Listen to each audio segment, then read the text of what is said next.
Hello， 大家好，我是塔塔。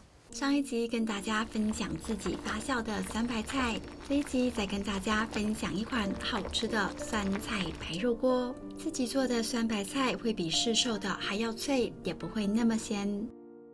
还没有看过的朋友可以赶紧点阅一下影片，懒得自己做的朋友还是可以参考今天的影片哦。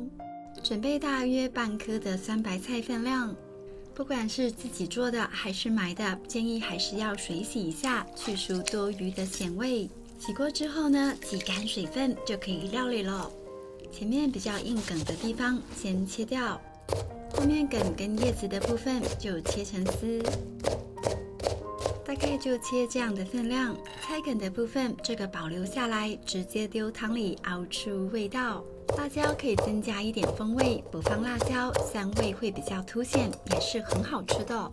酸白菜比较凉一点，姜片记得切个几片。蒜头大约3到5瓣，排列开来。蒜苗也可以增加汤的鲜甜滋味，切一点来爆香。爆香的材料大致上就这样。一旁起一锅水来穿烫排骨，看到汤上面布满浮沫，就可以捞起来放到温水里面洗一洗，然后放一旁备用。准备一个铸铁锅，开中火加热，冷锅的时候放入橄榄油，接着把蒜头、姜片、辣椒放进来爆香，充分的煸炒出香气。等煸的差不多的时候，把蒜白放进来炒，让这些辛香料充分的释放香味。现在把洗过的酸白菜大约放1半的分量进来，保留一些分量，之后吃火锅的时候再加，口感会比较脆，炒过会比较香，不过不炒也是很好吃的。来小匙汤跟胡椒调味，汤可以平衡盐味，比较不会那么死咸。先把料切一边去，锅底呛入2大匙的绍兴酒或者米酒，把酸白菜炒香。接着倒入酸白菜的汤汁，大概200cc 左右，其余的液体用高汤或者热水来补，大概加到锅子的8分满位置。把穿烫好的排骨放进来，大概放300克的量，用一点排骨提升一些肉的鲜味。刚刚切下来的菜梗直接放进来炖。滚了之后，转小火，盖上锅盖，炖煮25分钟左右。接着就可以来准备火锅的材料了。火锅的材料不限种类，基本上喜欢的都可以加。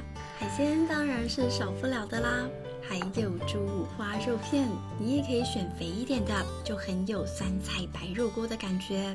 刚刚剩下来的一些酸白菜，吃不够还可以边煮边加。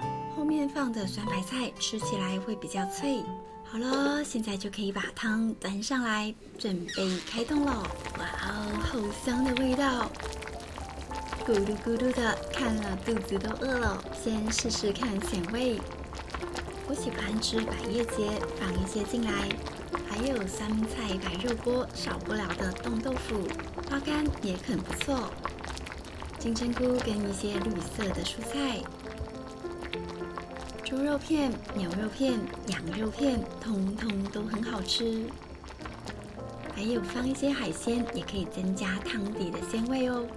像这样超简单又好吃的酸菜白肉锅就完成啦！哇哦，看到这一锅咕噜咕噜的，肚子就饿了起来。酸菜白肉锅其实可以放螃蟹，味道会更鲜哦。这个吸饱汤汁的冻豆腐是我的最爱。像这种可以吸饱汤汁的都很好吃。最后再来煮冬粉，避免吃得太胖了。好啦，今天的影片就到这里。喜欢我的分享，记得帮我点赞。那我们下次再见，拜拜。